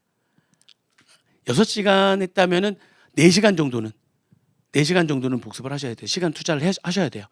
시간 투입은 요 정도 하셔야 됩니다. 그렇게 돼요. 7시간 뭐 쉬는 시간 다 빼고 하면 6시간 넘는 경우 많지 않거든요. 그러니까 6시간 정도 했다면은 그러면은 넷 타임으로 해가지고 네팅으로 한 4시간 정도 복습하셔야 돼요. 요 정도의 시간은 투입하셔야 되고 무조건 당일날. 근데 당일날 뭔 일이 있을 수 있잖아요. 몸 컨디션이 너무 안 좋거나 뭐 그럴 수 있잖아요. 그럼 늦어도 그 주는 넘어가면 안 돼요. 무조건 그 주를 넘어가면 안 돼요. 그 주 안에는 무조건 끝을 내셔야 됩니다. 당일 복습이 원칙인데 만에 하나 뭐 상황이 발생하게 되면 그 주는 절대로 넘어가면 안 된다. 그렇죠? 마지막인데요. 수업 시간에 대답을 잘 하셔야 돼요. 이거는 별표 10개예요. 별표 10개. 대답을 잘 하셔야 된다. 이게 결국에는 이게 참여도에 대한 얘기인데 이 휘발성이 강하다고 그랬죠? 머릿속에 남는 게 무조건 제일 중요한 거거든요. 머릿속에 딱 각인되거나 머릿속에 남으면 그게 장땡이에요. 세법은. 머릿속에 남아야 돼요. 그러려면 대답을 하셔야 돼요. 참여를 하셔야 된다는 거죠. 그래서 대답을 하게 되면 제가 수업 시간에 자꾸 물어봅니다. 저번 시간에 했던 것도 물어보기도 하고요. 상식적인 걸 물어보기도 하고요. 아니면 기본적인 내용들 이해를 했는지도 물어보기도 합니다. 중간중간에 계속 물어봐요. 중간중간에 여러분들 물어보면 이걸 꼭 하셔야 돼요. 대답을 하셔서 대답을 하면 둘 중에 하나죠. 대답을 하면 맞거나 틀리거나 대답을 속으로 하면 안 돼요. 속으로 하면은 남지 않아요. 대답을 이렇게 제가 들릴 정도로 대답을 하셔야 돼요. 딱 대답했는데 대답에 맞았어. 그럼 뭔가 이상한 호르몬 같은 게 막 나오거든요. 뭐 대답을 했는데 맞으면 뭐 이상한 호르몬이 딱 나오면서 그게 머리에 딱 각인이 돼요. 이게 딱 하잖아요. 말을 딱 했는데 그게 맞았잖아요. 그럼 최소한 한 1, 2년 갑니다. 우리 어차피 내년에 1차 봐야 되니까 1, 2년만 머릿속에 있으면 되거든요. 그러니까 딱 대답했는데 맞으면 그러면은 시험장까지 가는 거예요. 머릿속에 한번 확 내가 대답한 게 맞으면 탁 이제 각인이 한번 되거든요. 대답을 딱 자신 있게 얘기했는데 틀렸어. 약간 창피하죠? 좀 많이 창피합니다. 이거는 한 5, 6년 가요. 그러니까 요거는 합격한 뒤에도 가요. 5, 6년 갑니다. 뭐 평생까지는 아닌데 그래도 한 5, 6년은 갑니다. 그러니까 결국엔 대답을 하면 맞거나 틀리거나 다 오래 가요. 시험 볼 때까지 무조건 가는 거니까 대답을 하셔야 돼요. 무조건 대답을 하셔야 됩니다. 아시겠죠? 아니 왜 대답을 하시다니까요. 대답을 하셔야 돼요. 무조건. 이게 대답이 무조건 여러분들 도움이 된다니까요. 그러니까 여러분 대답을 하셔야 되고 그리고 웬만하면 좀 박자 맞춰서 대답을 자 이건 뭐예요? 딱 하면 하나 둘 하고 딱 이래. 요 정도 하나 둘 하고 대답 딱 이렇게 해가지고 해야 되는데 막 대답도 이게 박자 막 다 틀려가지고 누구는 먼저 얘기하고 나중에 얘기하고 하면 또 정신 없으니까 약간 딱 자 이건 뭐죠? 하나 둘 착 이렇게 이런 식으로 딱 맞춰가지고 대답해 주면 훨씬 더 좋을 것 같아요. 아무튼 대답이 진짜 중요하다. 이게 결국엔 참여도인데, 그러니까 이 여기에는 뭐가 또 플러스가 되는 거냐면 대답에다가 여기 대답 이렇게 할게요. 대답에 엔드 질문. 결국엔 참여도가 중요하다니까요. 대답도 잘 하셔야 되고 질문도 많이 하셔야 돼요. 질문도 많이 하셔야 됩니다. 그러면 질문하게 되면 물론 질문할 때마다 제가 언제나 다정다감하게 그러면서 이렇게 웃으면서 그러면서 대답한다는 자신은 없어요. 그런 자신은 없는데 근데 선생님이 나를 어떻게 생각할까? 선생님 또 화내지 않을까? 그런 거 막 걱정해가지고 질문 안 하는 거는 그건 더 문제가 되는 거예요. 내가 좀 뭔가 이해가 안 되면 그게 너무나 당연한 얘기인데도 이해가 안 되거나 아니면 정말 어려운 내용일 수도 있고 아니면 너무나 쉬운 내용인데 내가 혼자만 이상하게 생각이 돼가지고 이해를 못할 수도 있잖아요. 그러면 질문하셔가지고 빨리빨리 해결을 하셔야 됩니다. 질문하지 않고 혼자서 막 해결을 끙끙대지 마시고요. 옆에 있는 친구들한테 물어보도 괜찮은데 어차피 그 친구가 얘기하는 건 틀렸어요. 어차피 틀린 거예요. 그러니까 둘이서 틀린 거 가지고 막 얘기해봤자 아무 의미 없어요. 저한테 오셔야 됩니다. 오셔서 질문을 하셔가지고 그래서 해결하시는 게 좋아요. 근데 질문도 원칙이 있어요. 질문도 원칙이 있어요. 그 원칙만 지키시면 돼요. 수업을 딱 했는데 수업 중에 첫 시간 딱 수업을 딱 했더니 수업 듣는데 저건 내가 알고 있는 상식과 다른 거야. 그러니까 쉬는 시간에 바로 달려서 아까 수업 시간에 얘기하신 거 그거 A가 아니라 B 아닌가요? 요거는 굉장히 바람직하지 않습니다. 무슨 말이냐면 질문은 무조건 복습을 하고 난 다음에 하셔야 돼요. 자기가 한번 수업 시간에 내가 생각하는 거랑 좀 다른 얘기라고 할지라도 일단 본인이 복습을 한번 하고 난 다음에 그런 다음에 생각을 좀 정리를 하고 그런 다음에 질문하시면 본인한테도 도움이 많이 돼요. 그 질문을 많이 하시는 게 좋아요. 많이 하면 좋습니다. 근데 언제나 웃으면서 대답할 수는 없어요. 네, 그거는 그래도 제가 막 이렇게 좀 웃으면서 대답하지 않는다고 해서 화난 건 아니에요. 나한테 화난 거야. 나한테 화난 거야. 여러분들한테 화나는 거 아니에요. 그러니까 그거 괜찮으니까 그냥 질문 많이 하세요. 많이 하는데 꼭 질문은 뭐 한 다음에 하라고요? 복습을 한 다음에 하시는 게 좋아요. 한번 복습을 한 다음에 그냥 복습도 하지 않고 딱 들으면서 이상한데 하면서 바로 나와서 질문하는 거는 본인한테 남지도 않아요. 복습을 한번 하고 고민을 좀 해보고 그러고 난 다음에 와서 질문을 딱 해가지고 그게 해결이 되면 그게 한번 또 각인이 한번 딱 됩니다. 응? 우리는 무조건 각인시키는 게 중요하기 때문에 이거 한 다음에 질문해야지 내게 되는 거지 복습도 안 하고 생각도 좀 안 해보고 내가 평소에 알던 거랑 다른데 해가지고 수업 듣자마자 와서 질문하고 듣자마자 와서 질문하고 하는 거는 별로 본인한테도 도움이 안 돼요. 응? 아시겠죠? 그러면 제가 이제 복습한 다음에 질문하면은 느낌이 와요. 어떤 고민을 했는지 제가 거꾸로 물어볼 수도 있거든요. 도대체 어디에서부터 잘못됐는지를 제가 거꾸로 이제 저도 추적을 해야 될 거 아니에요. 그러니까 저도 역으로 또 물어봅니다. 그러니까 뭔가 대답이 나올 거고 하다가 어디 부분에서 엉뚱한 대답이 나오거나 대답을 못하거나 하면 그 부분 때문에 이렇게 된 거라는 걸 알게 되잖아요. 그래서 그거에 대해서 이제 제가 또 알려드리고 할 거니까 그래서 온라인하고 오프라인하고의 차이잖아요. 온라인에서는 질문도 온라인으로 하다 보니까 문제는 제가 되물을 수가 없어서 이게 도대체 질문이 어떤 질문인지 어디에서부터 꼬였는지를 제가 파악하기가 쉽지가 않는 질문이 많아요. 그래가지고 대답하기가 쉽지가 않은 것들도 있고 뭐 간단한 질문도 있지만 이거는 도대체 어디에서부터 꼬였을까 제가 거꾸로 물어보고 싶은데 그래서 그 가지고 또 거꾸로 이제 물어보기도 하고 그러면 이제 거기도 오래 걸리는 거죠. 이게 왔다 갔다 하기가. 근데 오프라인에서 장점은 뭐예요? 바로바로 확인할 수가 있잖아요. 복습한 다음에 질문하면 바로 그 자리에서 바로 면대면으로 해가지고 제가 또 물어볼 수도 있고 하기 때문에 바로바로 해결이 또 됩니다. 더 잘 되니까 오프라인의 장점을 최대한 활용을 하셔야 돼요. 이게 정말 큰 장점이니까 이거를 와서 질문을 많이 하셔야 된다. 쉬는 시간에 잘 못 쉬어도 되니까 와서 어차피 쉬는 시간에 들어가잖아요. 그럼 교수 연구해서 저만 떠들어요. 어차피 다른 교수님들 가만히 있고 저한테 안 힘드냐고 막 물어보거든요. 쉬는 시간에 좀 쉬지 왜 그러냐. 근데 들어가면 어차피 제 목소리밖에 안 들려요. 다들 조용히 있고 저 혼자만 떠들거든요. 그러니까 그 여러분들하고 떠드는 거가 더 나으니까 질문을 하세요. 질문 꼭 질문 많이 하셨으면 좋겠습니다. 이게 질문을 많이 하는 반이 있고 질문을 잘 안 하는 반이 있고 반이 좀 분위기상 좀 그런데 한번 보겠어요. 어떤 분위기의 반인지 한번 보도록 하겠습니다. 결국에는 참여도가 높아야지 된다. 직접 질문하셔야 된다. 이거 또 온라인으로 수업 들을 수도 있고 아니면 내가 뭔가 일이 생겨서 좀 그럴 수도 있잖아요. 그러면은 질문하실 때 만약에 오프라인은 바로 면대면으로 하시면 되니까. 근데 혹시나 지금 상황이 있어가지고 사정이 생겨서 아니면 이제 온라인으로 듣고 있거나 여러분들도 사정이 있어가지고 면대면으로 못할 수도 있잖아요. 그런 경우에는 제가 유튜브만 하는 게 아니라 카페가 있어요. 이거 네이버로 옮길까? 요즘 다음이 좀 마음에 안 들어서 지금 다음에 이제 카페가 하나 있거든요.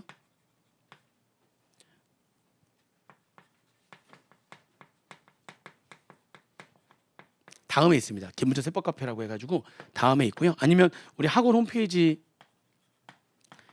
질문할 수도 있고요. 김문철 세법 카페에서 질문할 수 있고 이거 가입하시면 좋은 게 이제 세법 정오표라든지 아니면 세법에서 대해서 이제 추가적으로 자료 같은 것들은 여기에 다 올려놔요. 여기 다 올려놓으니까 정오표라든지 기타 자료들 여기 다 올라가 있으니까 여기 카페에 가입하시면 여기도 이제 질문하셔도 돼요. 여기 두 군데에서 질문하셔도 되는데 여러분들은 뭐 웬만하면 나오셔서 할 거니까 다 면대면으로 해가지고 질문하시면 훨씬 더 도움이 많이 될 겁니다. 안 됐을 때 이렇게 아니면 인강 듣는 분들은 여기서 질문하시면 되고요. 그 다음에 그다음 얘기예요 이제 강조 별별게 진짜 중요해요. 그 다음에 이제 공부하려면은 이제 체력 관리를 좀 하셔야 되거든요.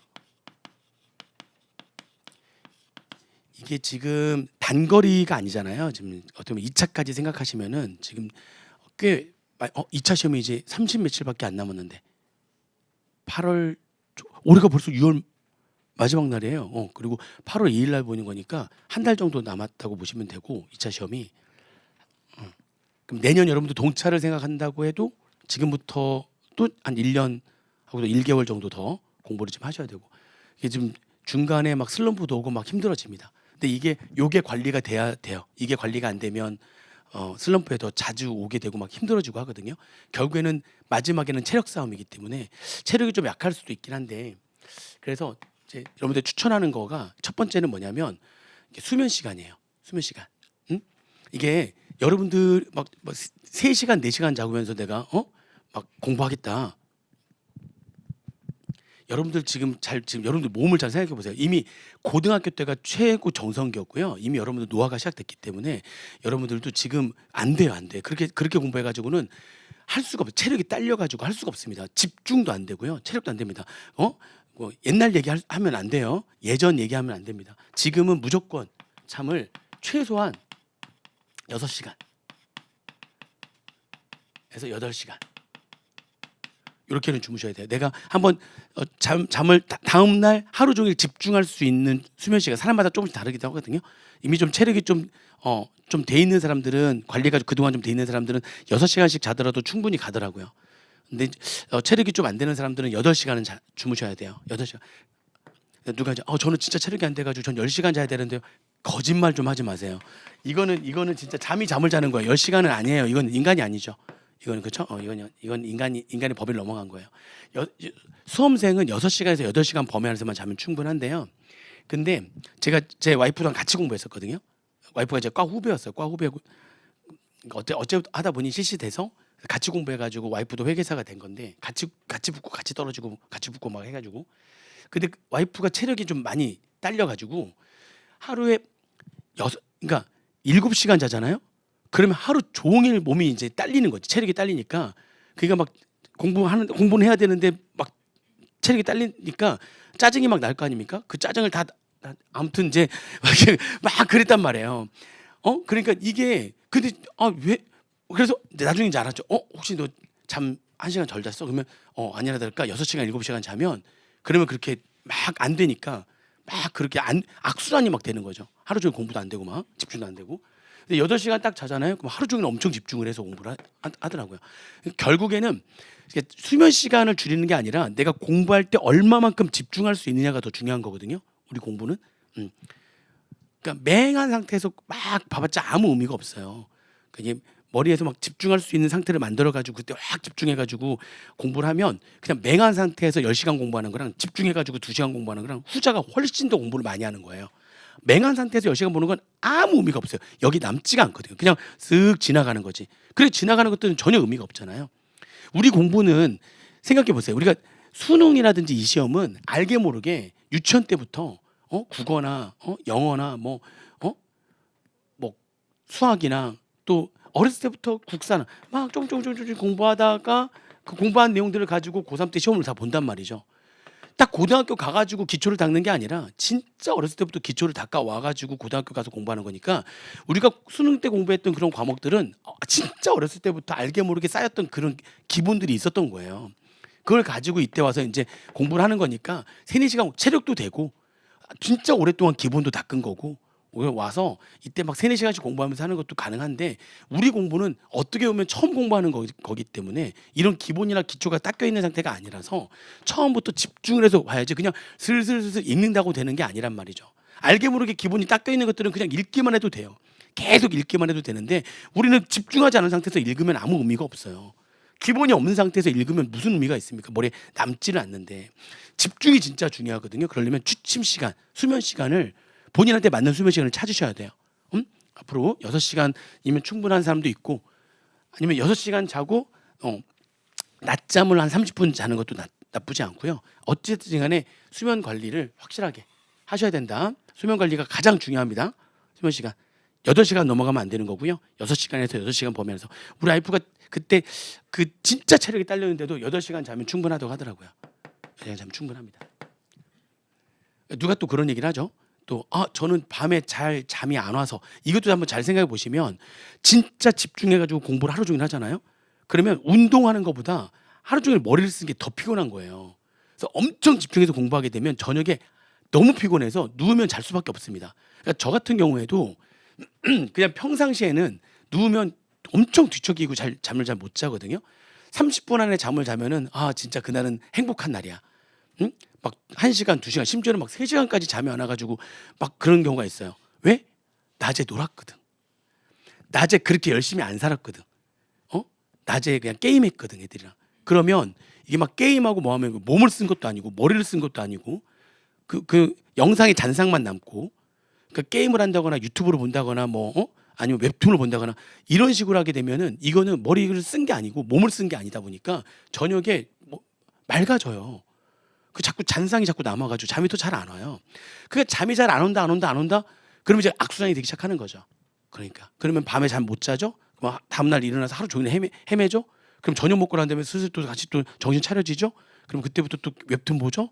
또 유튜브 보죠. 그러다가 또 저녁에 오면 또 잔상 남죠. 잠 못 자죠.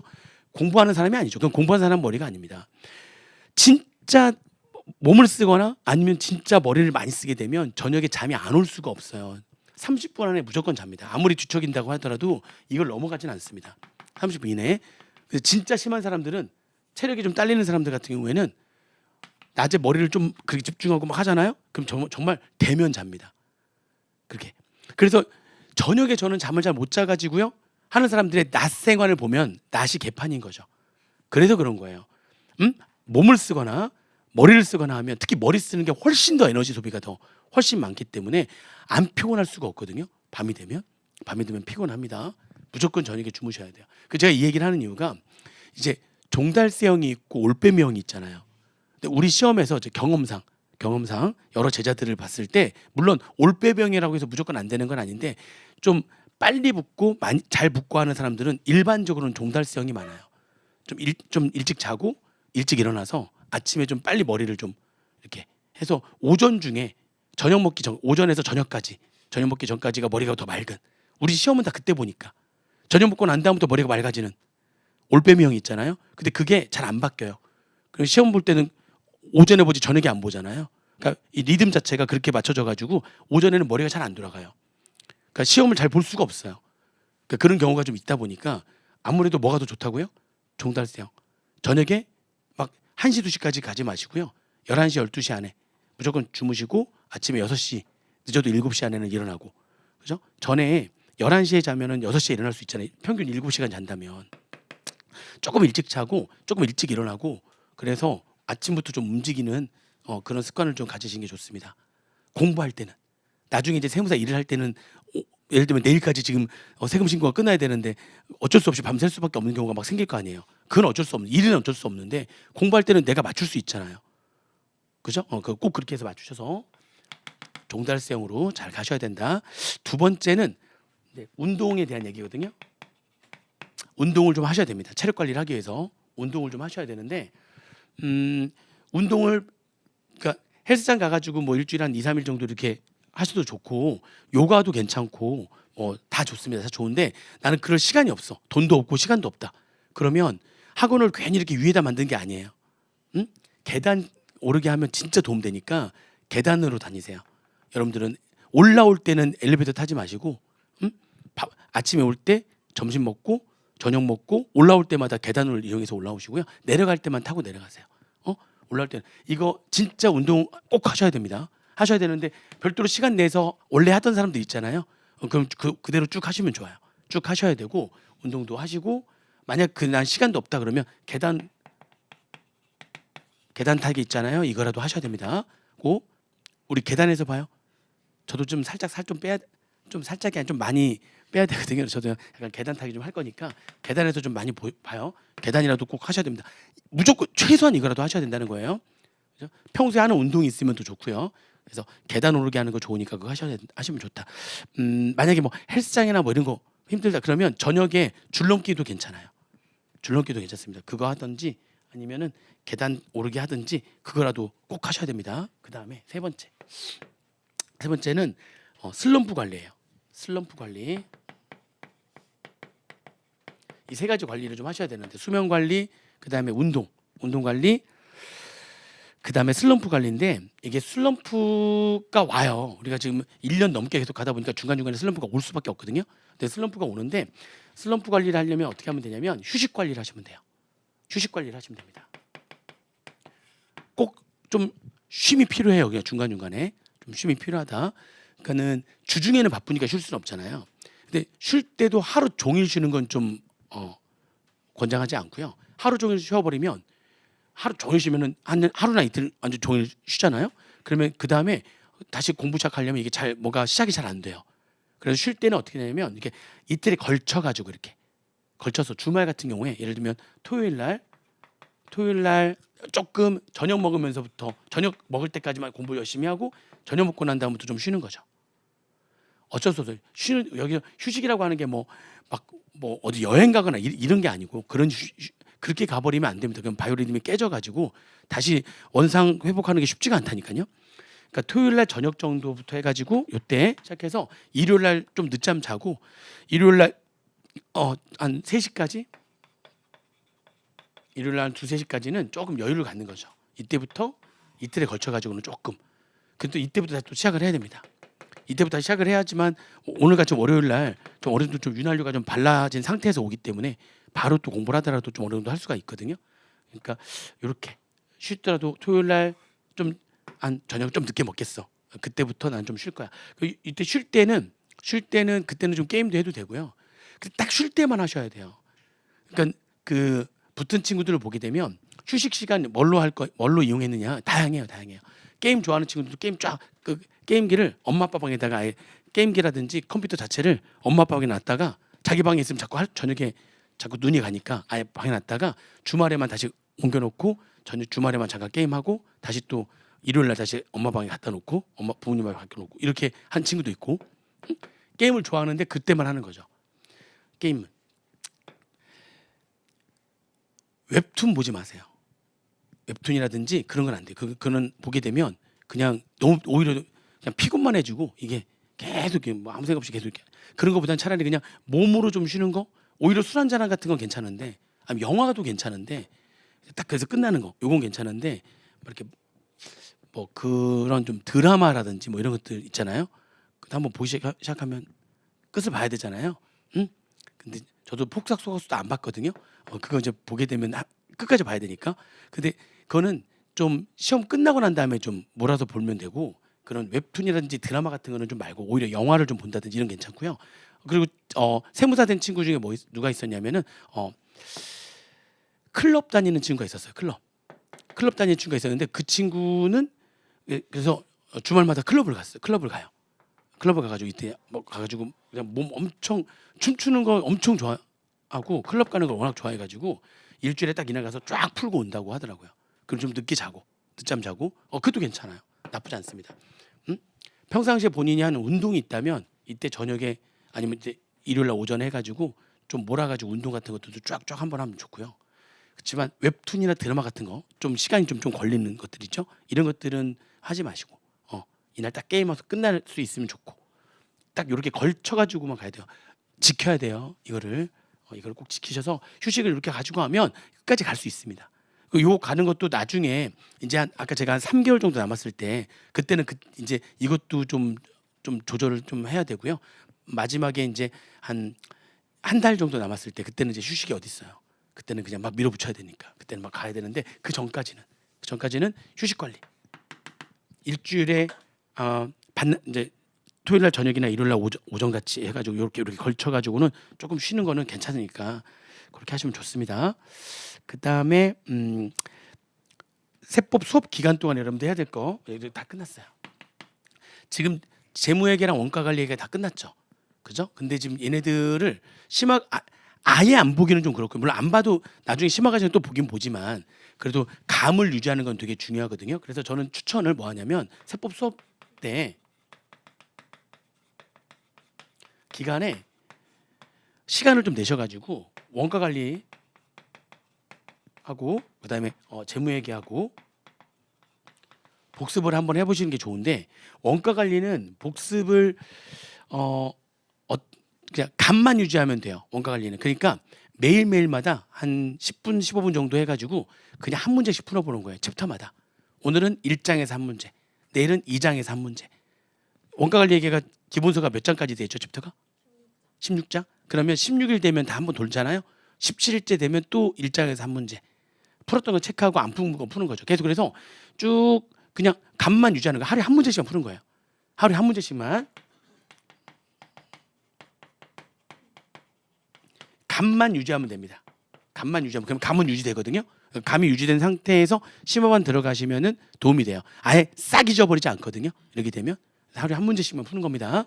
그러면 시간 많이 투자하지도 않는 거고 하루에 한 문제씩 푸는 거예요. 그래서 오전에 딱 와가지고 이거부터 시작하고 하시든가 오전에 와서 좀 일찍 와가지고 이거 딱 하고 시작하든가. 그다음에 재무회계도 마찬가지인데 재무회계는 하루에 한 문제씩 풀어보는 건 의미는 별로 없고요. 얘는 그냥 진도에 맞춰가지고 하루에 30분에서 1시간 정도. 1시간 안 되면 30분이라도 좋고 30분에서 1시간 정도 해서 내용을 좀 보셔야 돼요. 다시 쫙 세법 끝날 때까지 매일매일마다 하루에 30분에서 1시간 정도 투입을 해가지고 계속 보는 겁니다. 내용을 보고 거기 안에 이제 예제 문제도 있을 거 아니에요. 그럼 내용 보고 예제 문제 풀고 해가지고 한번 쭉 한번 돌리는 거예요. 세법 끝날 때까지 재무회계도 한번 돌리는 거죠. 그래서 요거를 꼭 한번 해놓으시면은 도움이 됩니다. 우리는 계속 누적 징도기 때문에 가면 갈수록 할 게 많아지는 거예요. 계속 이런 것들을 한번 좀 해놔야 되고 세법 끝나고 나면 또 그다음 수업 때 또 세법도 또 그런 식으로 해서 진도 맞춰서 쭉 한번 봐야 되겠죠. 한 번 정도 보면 좋고. 그래서 세법 수업 때는 이것도 같이 병행해서 해야 된다. 아시겠죠? 원가는 하루에 한 문제 그리고 재무회계는 30분에서 1시간. 그래서 오전에 좀 종달성이면 좀 일찍 나와가지고 오전에 이걸 다 해버리는 거죠. 오전에 일찍 나오셔가지고 원가 한 문제 푸는 거 몇 분 안 걸리니까 한 문제 풀고 재무회계는 30분에서 1시간 정도 진도 맞춰서 하고 진도표에다가 이제 색칠하고 계속. 그래서 세법 끝날 때까지 재무회계 진도 끝내겠다. 그렇게 해가지고 같이 병행해서 꼭 나가시면 좋겠습니다. 아시겠죠? 세법은 우리 기본서 끝나고 그다음에 심화반, 그다음에 객관식반 이렇게 그리고 1차 시험 보는 겁니다. 기본서 때는 법소부 순서로 가고요. 지웠구나. 법인세, 소득세, 부가가치세 요 순서로 갑니다. 그다음에 심화반부터는 순서는 부가가치세부터 먼저 할 거예요. 심화반부터는 부가가치세 먼저 하고 그다음에 소득세하고 법인세하고 이런 식으로 좀 순서를 순서가 뭐야? 기본반은 순서가 이렇게 심화반은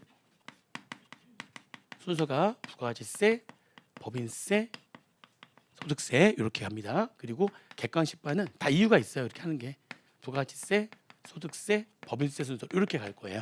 순서는 이렇게 알고 계시면 돼요. 이렇게 그렇게 해서 진도를 나갈 거니까 그렇게 보시면 되겠습니다. 아무튼 오늘 OT 때 지금 주의해야 될 것도 좀 얘기를 했으니까 잘 좀 따라와 주시면 좋겠고요. 잠깐 쉬었다가 이제 본격적으로 수업 들어가도록 하겠습니다. 잠깐 쉬었다가 하겠습니다.